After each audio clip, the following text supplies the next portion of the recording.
Previously, Mash has lost in the academy and reaches the headquarters of Maja Lupus. Here the head is punishing his subordinate for handing over the gold coin. As a penalty, he has made him a puppet and asks him to line up in the queue of tools. Just then, Mash arrives with the broken door because he is still confused about how to open the door. Not only this, he gives the head reminder that the doll whom he calls his mother is a doll. The head is stunned to see the dumbass who must enter his headquarters without informing him, also raising a finger at his precious doll. By casting a single glance, he has recognized him. He is Mash, who won the gold coin in the first year. Now, the head inquires about the purpose of becoming a divine visionary. Mash has only one ambition behind this title, to bring peace to his family. On the other hand, the head has his perception. Divine visionaries are selected people from the side of God. Therefore they are special and belong to noble blood. The weaklings can't replace them. Head Walker wants to grab the title of divine visionaries because they want to bring the original form of the world, where might is authority and there is no law of equality or justice. All these things are shit, and this conception he wants to weed out. Only one community should rule over the world, that is might. Mash always proves himself dumb, then how can he not meet the expectations? He concludes that Walker also has the same motive to bring peace to the world.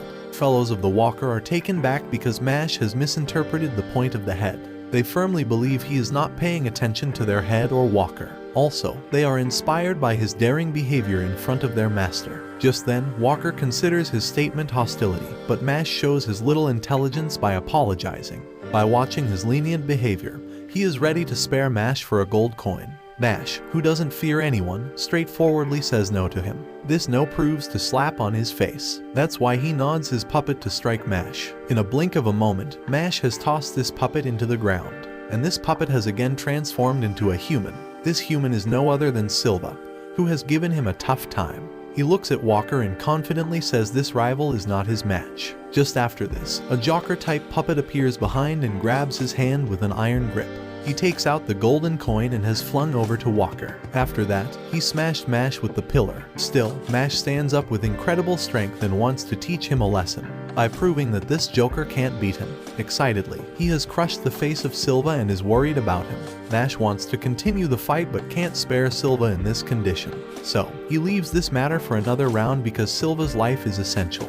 There is enough for Walker that he has stolen the coin from Mash. Before going from the headquarters, Mash doesn't forget to remind him that he is not a loser. At the same time, Walker checks out his fist and notices a Joker button. A pink-haired beautiful girl thinks that she has missed out on something. Thus, she jumps into the flashback of the iconic fight where the Joker puppet tosses the gold coin to Walker. But Mash split apart the button of Joker and flung over to the gold coin that made the coin float. Mash sucks the air when it's floating and obtains his coin back.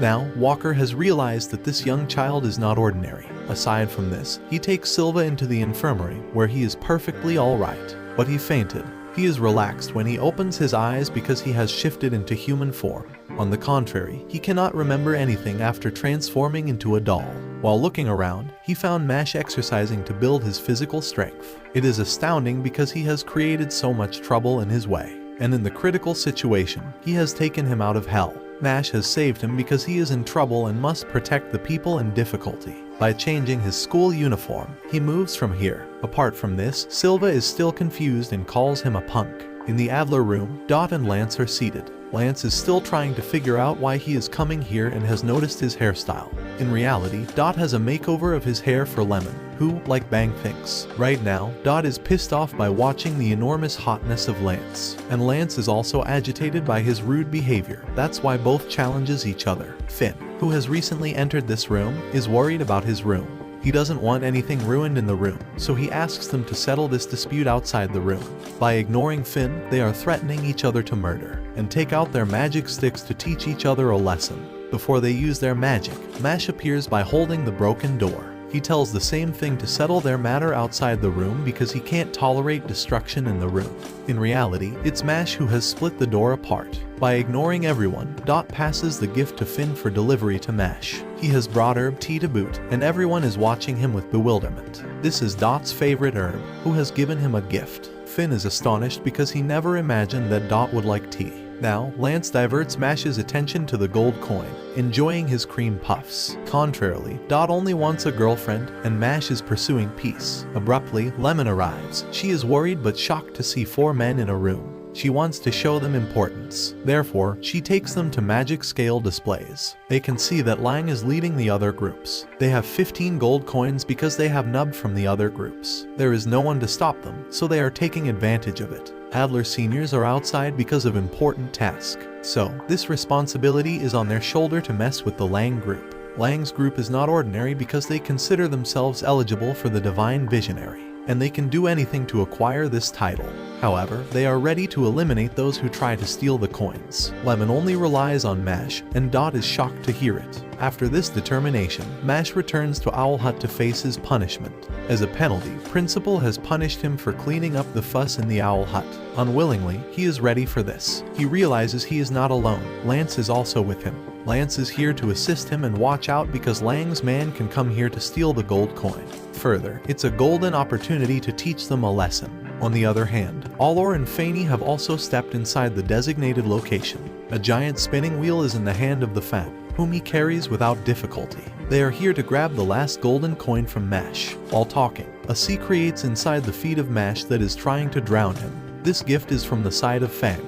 Both have to get inside the hut and disclose the purpose of coming here. Mash has never experienced swimming before trying to get out of it. Just then, Fang turns into a shark and jumps inside the sea to devour Mash. Mash and Fang have vanished in the water. It's Allor and Lance's turn to show their magic ability now. Before this, Allor doesn't forget to tell him there is always a winner and a loser in the fight. That's obvious. To eliminate him, Allor uses his spinning wheel. He attacks, and Lance's face has scratched. This attack has revealed Fang can control this wheel with his power, and Lance has the power of gravity. But this power of gravity can harm the innocent owl. Also, his loving sister gets annoyed when he tries to harm the owl. To think about his sister, Lance is not dared enough to harm them. At the same time, Allor strikes him again with his wheel. This attack can harm the owls, so he bears this sharp blade on his body that has injured his body severely. Even blood has started to come out from his body. Allor realizes that his fang is made up of magnolia. It reveals that he belongs to a crown family, and the crown family is overwhelming. It's challenging to defeat them because of their gravitational power. But he has heard that the elder son has escaped, and he concludes that he is Lance. He imagines that Lance is weak. That's why he has preferred to escape from the bitter reality. Also, a weak deserves to be lost in the hands of a strong one. Allor is continuously making fun of Lance for being weak. And weak people are not supposed to have the worthy title of Divine Visionary. At the same time, Lance falls the shove with his magic of Gravile. Fang ignores it and considers it just fragile magic. But he has made a massive mistake because Lance can overpower him quickly through his gravitational power. However, he again attacks him with the gigantic wheel, which proves useless in front of him. Also, he notices Owler eating their meal. In reality, Lance used the shoal to tear apart the polythene of the meal. He wants to tempt the owl, and as he expected, everything works according to it. In a fury, Allor strikes him with his wheel, and it's his most powerful attack. But it's nothing before Lance, and he has turned his tool into pieces with his single blow. Now, he is on the floor and in shock because both have the same magical lines on their face. Then how can he be so intense with him? Lance explains that this power discrimination is due to ambition. Orlo wants to have the Divine Visionary for himself, but he wants to have it only for his sister. This ambition boosts him to fight against these local people. In addition, these people can't stop him from reaching his ambition. The scene changes to the water, where Fang threatens him that he can't escape from him. Just then, something passes by him, and its speed is so much fast that he can't see him. In his sea field, there is only Mash and Fang. Humans can't swim more than 10 kilometers per hour, so there is no chance of Mash. The second time, he again feels that Mash passes by him, but it's impossible because he has told himself that he is swimming for the first time. Then it's impossible to master swimming immediately. Just then, Mash appears before him and thanks him for realizing he can swim well. Also, he is haunting him by passing through him with lightning speed. So, he takes the situation seriously and transforms into a gigantic shark. Now, it is evident that there is no chance of Mash because he is in his terrific form. But Mash proves him wrong with back-to-back punches on his stomach, and he is not eligible to fight. Besides this, Mash and Lance look at them, who are in a miserable situation. By watching them, Mash believes he can overpower Lang because 7th and 6th level students are nothing before him. Suddenly, a mask-wearing man appears, and he is an unwelcome guest. So, they become unconscious and try to make them understand that he is only here for his allies. But Lance uses his gravitational magic, which proves useless, because he has used teleportation magic. Mash attacks him with lightning speed, but he again proves extraordinary because he has vanished in a blink of an eye. By grabbing his allies in the bottle, he asks them goodbye. This masked man is not here for the fight, but he will be here to meet with them. On the other hand, Lance is repenting for not crushing those bastards. Aside from this, the masked man has felt his mask has broken with the punch of Mash. Also, he firmly believes he hasn't used any magic. It discloses that Mash is a person like him. Watch this left video and subscribe to Annie Summary for more anime recaps.